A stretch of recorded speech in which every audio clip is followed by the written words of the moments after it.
Amados, abramos a nossa Bíblia lá no Evangelho de Marcos, capítulo 15, versículos de 42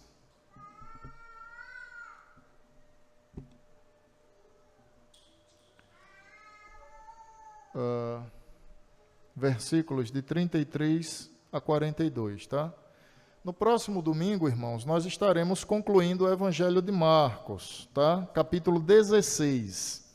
Será pregado pela manhã e pela noite. Ah, pastor, mas no próximo domingo é domingo de carnaval. Mas nós não somos foleões, somos crentes.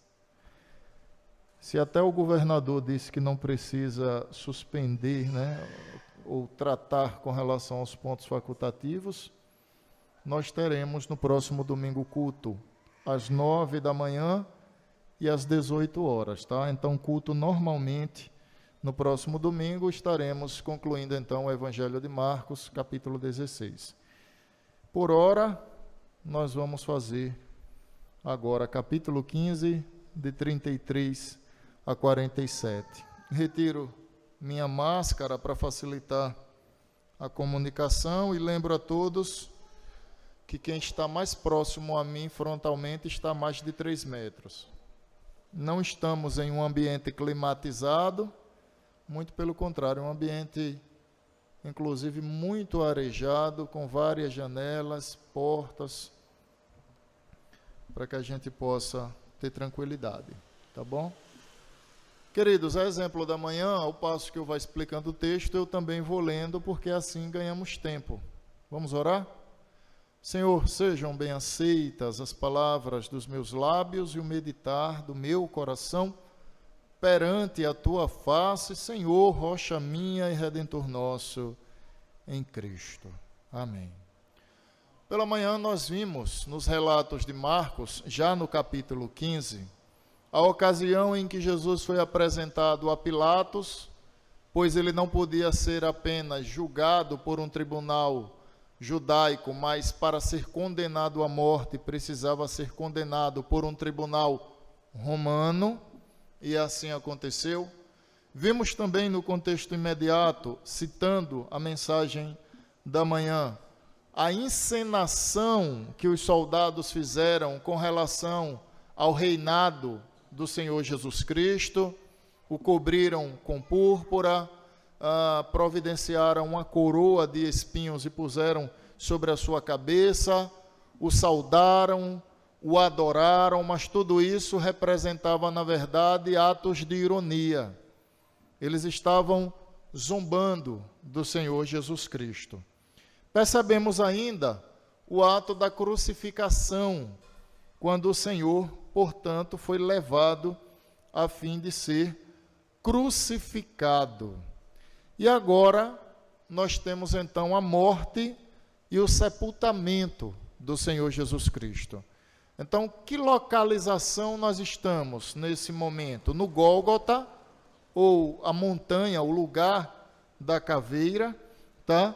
Um lugar onde muitos homens eram sacrificados, os piores homens julgados pelo Império Romano. Lembro aos irmãos que a morte de Jesus não foi uma morte comum, mas foi uma pena de morte vexatória.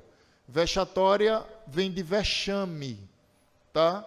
De algo vergonhoso.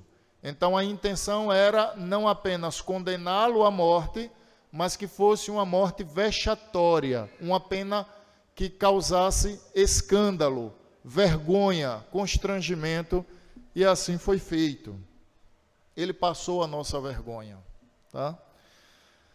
Então, na ocasião da cruz, irmãos, nós temos aí do versículo 33 a 40 as seguintes palavras.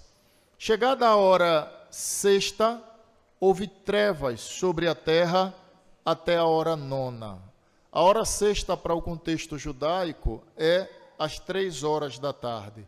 Lembrem que pela manhã o Senhor foi entregue às 9 horas da manhã, sendo já dilacerado em razão das chicotadas que recebeu, zombado, entregue aos soldados, conduzido a essa cruz e ele sobe então à cruz por volta das 15 horas da tarde de uma sexta-feira, a qual hoje conhecemos como Sexta-feira da Paixão. Lembrando que essa data apenas é hipotética, tá, irmãos? Não há como a gente mencionar precisamente. Esse ano fazem tantos anos que Jesus subiu à cruz, tá bom? Mas não fique inquieto com relação a essa última informação que dei.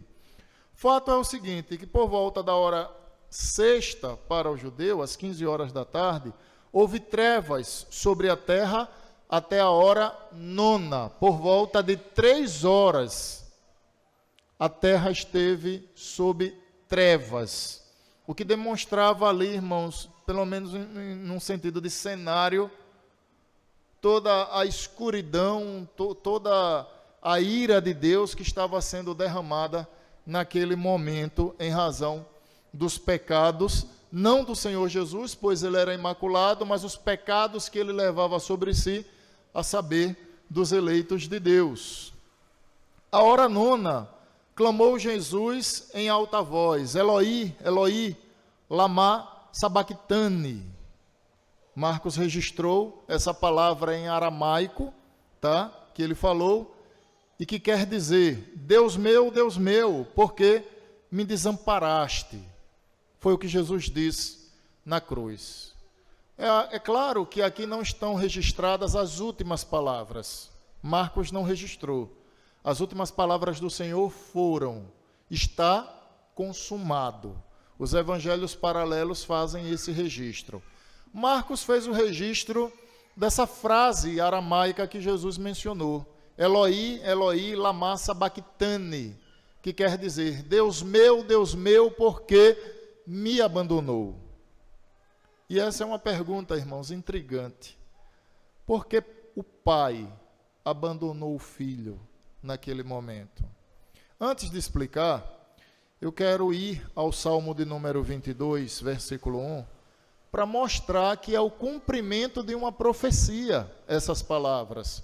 Veja só o que o salmista, a saber, o rei Davi, escreveu no versículo 1 do Salmo 22.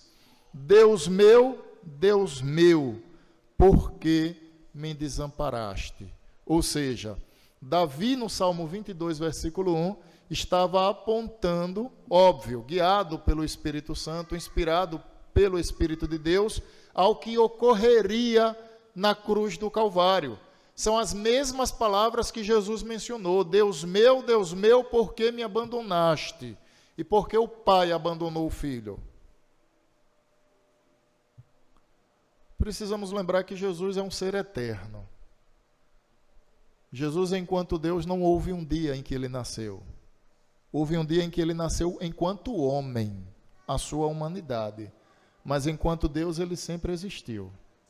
Aliás, a Bíblia diz que todas as coisas foram criadas por ele, sem ele nada do que foi feito se fez. Na criação, Deus disse, façamos o homem conforme a nossa imagem e semelhança. Pacto da criação, registrando ali um diálogo entre o Pai e o Filho. Então, Jesus sempre esteve com o Pai. O único momento que ele não esteve com o Pai foi exatamente nesse instante. E por que não esteve? Porque esse momento, irmãos, ele marca a separação do pecado e da santidade de Deus. Ele retrata, na verdade, a separação que há entre o pecado e a santidade de Deus. Ou seja, são coisas completamente distintas. No momento da cruz, Jesus estava sendo feito pecado em razão dos eleitos de Deus. Não é que Jesus era pecador, não confunda as coisas. Mas é que o pecado daqueles que viriam a ser salvos estavam sendo aplicados a ele. Então ele estava passando ali pela morte física, ele estava sofrendo a pena da morte física, a morte só existe por conta do pecado original, e ele estava sofrendo ali uma outra consequência do pecado. Qual é? O total distanciamento entre Deus e aquele que é penalizado em razão do pecado. Deus estava descarregando a sua ira naquele momento. Deus estava punindo o pecado. E uma das punições do pecado, ou no contexto aqui, daquele que se fez pecado por nós, foi o total distanciamento. Daí as palavras de Jesus: Deus meu, por que me abandonaste? Porque ele estava ocupando o lugar de pecadores. Deus descarregava a sua ira e o filho, enquanto homem, sofria um total abandono do pai. Por isso que o pai abandonou o filho naquele momento. Mas esse foi o único instante da história em que isso aconteceu. E isso se deu justamente em razão dele receber sobre si a pena pelos nossos pecados, irmãos. Essa foi a razão. O pecado, ele causa um trauma enorme, imensurável. Ele provoca a ira de Deus, de modo ao Senhor descarregar o peso da sua mão. E esse peso é tamanho que somente o próprio Deus podia resistir à descarga da sua ira. Por isso que Jesus era 100% Deus e 100% homem. Homem para morrer por pecadores, pois Deus não morre, mas 100% Deus para receber a descarga da sua ira. O filho e o pai, naquele momento, de fato, precisaram estar separados um do outro. Refiro-me à humanidade de Cristo, naturalmente. Tá bom? Deus meu, por que me abandonaste? Verso 35. Alguns dos que ali estavam, ouvindo isto, diziam: vede, chama por Elias. E um deles correu a embeber uma esponja em vinagre, e pondo-a na ponta de um caniço, deu-lhe de beber, dizendo: deixai, vejamos se Elias vem tirá-lo. Era uma prática do judeu, muitas vezes, acreditar que em algum momento Elias viria. Aí alguém vai perguntar, por quê? Porque Elias, irmãos, ele subiu em uma carruagem de fogo, ele não provou a morte. Lembram disso? Elias não provou a morte. Moisés provou a morte, Elias não. Então o judeu, por várias vezes, ele tinha a ideia de que era possível Elias aparecer em algum momento. Então, para o judeu que via a cena em que Jesus dizia Eloi, Eloi, lama sabachthani, ele confundiu Eloi com Elias. E eles estavam entendendo que Jesus estava clamando por Elias. Por quê? Porque eles entendiam que era possível Elias surgir. Claro, essa doutrina não é bíblica, ninguém está afirmando que isso é bíblico. Eu estou apontando uma cultura que o judeu carregava em sua mente. E confundiram as palavras de Jesus como um clamor a Elias. Daí as palavras dos judeus ironizando: deixe ver se Elias vem socorrê-lo. Como se porventura, irmão, Jesus precisasse de Elias. Elias precisa de Jesus. Mas Jesus não precisa de Elias. Em que pese Deus haver usado a vida de Elias poderosamente enquanto profeta. Segue o texto. Mas Jesus, dando um grande brado, verso 37, expirou. E o véu do santuário rasgou-se em duas partes, de alto a baixo. E o centurião que estava em frente dele, vendo que assim expirara, disse: verdadeiramente este homem era o Filho de Deus. Nós temos duas situações nesse momento. Primeiro, no último suspiro do Senhor, o véu do templo se rasga de alto a baixo. E aqui há uma outra representação. Os irmãos devem lembrar que no templo havia uma separação do Santo dos Santos, que seria supostamente esse lugar, o qual nós chamamos de presbitério, mas que também se chama de altar. De um lado ficava então o Santo dos Santos, do outro lado ficava o povo. Era separado por um véu. Vocês devem lembrar ainda que apenas o sacerdote passava por esse véu para levar a Deus, então, o pedido do povo e para trazer da parte de Deus também alguma instrução. E o que é que acontece? No último suspiro de Jesus, o Senhor, ele conclui esse processo de separação do véu. Então, após o último suspiro agora, o homem óbvio, que crê em Cristo, aqueles que são filhos de Deus, livre acesso à presença de Deus. Essa foi uma das bandeiras da reforma, o sacerdote ou sacerdócio universal. Ou seja, todo crente, ele é um sacerdote, ele pode adentrar a presença de Deus por meio da oração.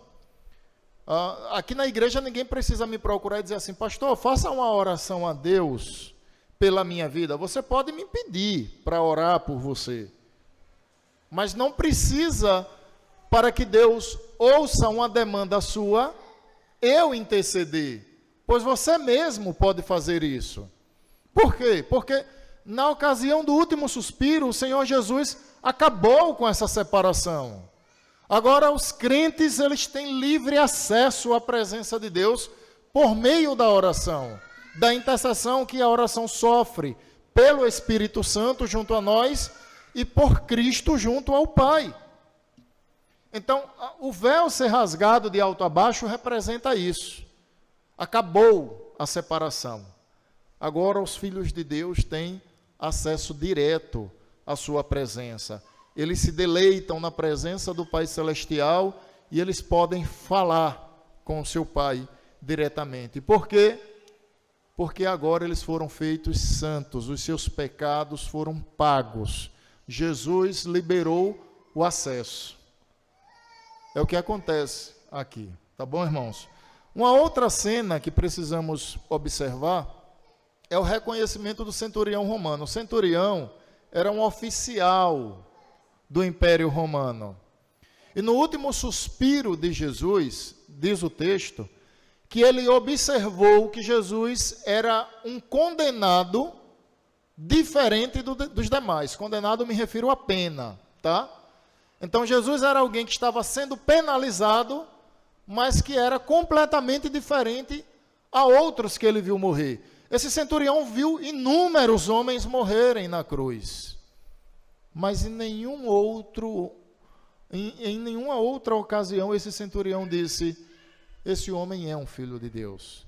Nessa ocasião, diz o texto, Marcos faz esse registro, que ele diz, verdadeiramente, este homem é o Filho de Deus. Reconhecendo aqui que, de fato, Cristo era, ou Jesus era o Cristo, ou Jesus era o Messias. Notaram esse aspecto? Estavam também ali algumas mulheres, verso 40, observando de longe, entre elas Maria Madalena, Maria, mãe de Tiago, o menor, e de José, e Salomé, as quais, quando Jesus estava na Galileia, o acompanhavam e serviam. E além destas, muitas outras que haviam subido com ele para Jerusalém. É curioso, irmãos, esse registro que Marcos faz de testemunhas femininas. Pois em um país ou em uma nação tão delicada como o judeu, que dá ênfase ao aspecto masculino, Marcos faz o registro de testemunhas femininas. Só que lembre de um detalhe. As mulheres foram aquelas que foram ao túmulo no domingo. Na sexta-feira elas presenciaram a morte, o último suspiro, as últimas palavras. No domingo elas foram as primeiras a chegarem ao túmulo. E aí encontram com quem? Com um anjo, reluzente em luz. E o anjo, ele profere uma das frases mais bonitas que eu já li na Bíblia. Vocês lembram qual é? Tem duas frases na Bíblia que trazem uma paz à minha alma. Aliás, toda a palavra de Deus traz paz à minha alma, mas entenda o que eu quero dizer.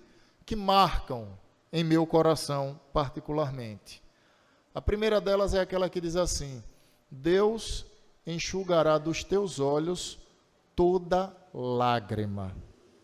E não haverá mais dor, a morte será passada e a luz de Deus iluminará todo aquele lugar. Eu acho esse texto maravilhoso em Apocalipse. Deus enxugará dos teus olhos toda lágrima.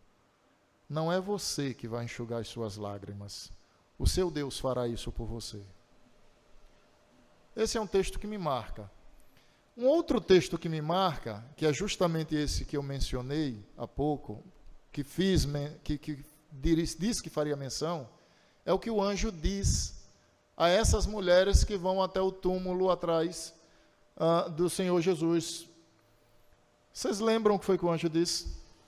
A frase foi essa: ouçam, por que procuram entre os mortos aquele que vive? Foi isso que o anjo disse às mulheres. Por que vocês procuram entre os mortos aquele que vive? Foi isso que elas ouviram do anjo. Então, essas mesmas mulheres que servem de testemunha ocular da morte, elas também servem de testemunha da ressurreição. São elas mesmas que correm para dizer aos discípulos que o Senhor havia ressurreto dentre os mortos. Vocês lembram disso? A morte na sexta, a ressurreição no domingo. As mulheres auxiliadoras, que sempre fizeram parte do ministério de Jesus, ainda que não exercendo autoridade, mas sempre auxiliando, sempre sendo um braço forte ali, estavam presentes na dor, mas também na alegria celestial da sua ressurreição. Nós temos então, irmãos, essa primeira parte que marca a morte do Senhor Jesus Cristo. A segunda delas, versículos de 42 a 47, fala então do seu sepultamento. E diz assim: ao cair da tarde, por ser o dia de preparação, isto é, véspera do sábado, ou seja, o Senhor morreu na sexta, e o sábado, portanto, era um dia importante para o judeu, vindo José de Arimateia, ilustre membro do Sinédrio, porém, Mateus vai registrar que José de Arimateia era um discípulo do Senhor Jesus. Marcos não faz esse registro, mas Mateus faz. José de Arimateia era um homem de posses, era um homem culto e era um homem que era membro do Sinédrio. E José de Arimateia, enquanto discípulo, ou seja, ele cria em Jesus. Ah, pastor, ele estava no julgamento? Bem provável que sim. Não significa dizer que está no julgamento, está pugnando pela condenação. Ele podia estar presente, mas ele era um homem também influente, o que o levou a pedir o corpo de Jesus a quem? A Pilatos. Daí alguém vai perguntar, mas por que pediu o corpo de Jesus a Pilatos? A resposta é simples, irmãos. Para o direito romano, o corpo, ele pertence ao Estado. Talvez até para o nosso direito, né? Por exemplo, ninguém pode ir a um cemitério e exumar um corpo sem autorização judicial. É crime. Sabia disso? Ninguém pode chegar lá e arrombar um túmulo e retirar o corpo se não houver autorização judicial. No Império Romano não era diferente. Então, o homem, enquanto tinha vida, a vida era dele. Mas quando ele dava o último suspiro, a quem pertencia a vida? Agora aquele corpo, desculpe, a vida não, agora aquele corpo pertencia a quem? Ao Estado romano. Quem respondia por aquele corpo juridicamente? Pilatos. Então Pilatos podia proibir que o corpo de Jesus fosse sepultado por José de Arimateia. Mas José de Arimateia, sendo um homem influente e um discípulo de Cristo, vai então a Pilatos e pede o corpo de Jesus. E sepulta o corpo no seu túmulo. Túmulo de José de Arimateia. Ele tinha um túmulo. E sepulta o corpo, rola uma pedra para fechar esse túmulo. Por quê? Para que o corpo não sofresse ali o risco de ser atacado por animais ou até ser furtado. Pilatos cede o corpo de Jesus. Observe a narrativa. Vindo José, verso 43, José de Arimateia, ilustre membro do Sinédrio, que também esperava o reino de Deus, ele esperava o reino de Deus, portanto era um discípulo, dirigiu-se resolutamente a Pilatos e pediu o corpo de Jesus. Mas Pilatos admirou-se de que ele já tivesse morrido. Ou seja, Pilatos achou que Jesus morreu rapidamente. É isso que Marcos quer dizer. E tendo chamado o centurião, perguntou-lhe se havia muito que morrera. O que Pilatos queria era confirmar que de fato Jesus já havia morrido. E isso aconteceu. O centurião respondeu que sim. Verso 45. Após certificar-se pela informação do comandante, cedeu o corpo de Jesus, a José de Arimateia. Verso 46. Este, baixando o corpo da cruz, então, José de Arimateia foi recolher o corpo de Jesus, o discípulo. Baixando o corpo da cruz, envolveu-o em um lençol que comprara e o depositou em um túmulo que tinha sido aberto numa rocha e rolou a pedra para a entrada do túmulo. Ora, Maria Madalena e Maria, mãe de José, observaram onde ele foi posto. Mais uma vez, o testemunho feminino presente nessa situação. Ouviram as últimas palavras e sabiam a localização do túmulo. No domingo, elas voltam e constatam que ele havia ressurreto dentre os mortos. Irmãos, nós temos também algumas lições para tirar daqui. A primeira delas diz respeito a esse sepultamento do Senhor Jesus Cristo, em que pese ele ter sido achado entre salteadores, como lemos pela manhã no capítulo 53 de Isaías, foi achado entre dois ladrões. Percebemos que há todo um cuidado providencial de Deus para que o seu corpo seja sepultado em um túmulo agora não do Estado, mas em um túmulo de um discípulo. Alguém que verdadeiramente amava Jesus, cria nas suas palavras e usou os seus bens para a glória de Deus. Perceberam isso? Arimateia podia ter pensado: o túmulo é meu, o Estado dará uma providência ao corpo de Jesus. Não foi essa a sua ação. Ele acolheu. Ele comprou lençóis de linho fino para enrolar o corpo do Senhor Jesus, para conduzi-lo a um túmulo particular. Ou seja, Provérbios, capítulo 3, versículos 9 e 10. Sirva ao Senhor com as primícias da tua renda. Servir a Deus não se resume a vir à igreja cultuar o seu nome, em que pese a palavra culto significar serviço. Então, todo culto é um serviço de adoração que estamos prestando a Deus. Mas tudo aquilo que recebemos das mãos de Deus deve ser usado para a glória de Deus. Deus deve ser honrado com tudo que temos e tudo que somos, porque tudo que temos e somos é fruto da generosidade do Senhor. E às vezes nós somos tão egoístas, né? Às vezes a gente é tão individualista. Às vezes a gente não entende que os nossos bens devem servir ao reino de Deus. A nossa casa deve ser um espaço para que a igreja adentre e proclame o Evangelho. O nosso carro deve servir para dar carona àquele que precisa, àquele que é necessitado.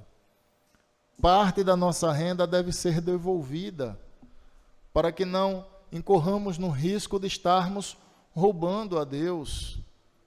Os nossos recursos devem ser investidos em missões, em proclamação, do Evangelho. Para quê? Para que Deus seja honrado através de tudo aquilo que temos e somos. Por quê? Porque o que temos e somos é fruto da generosidade de Deus.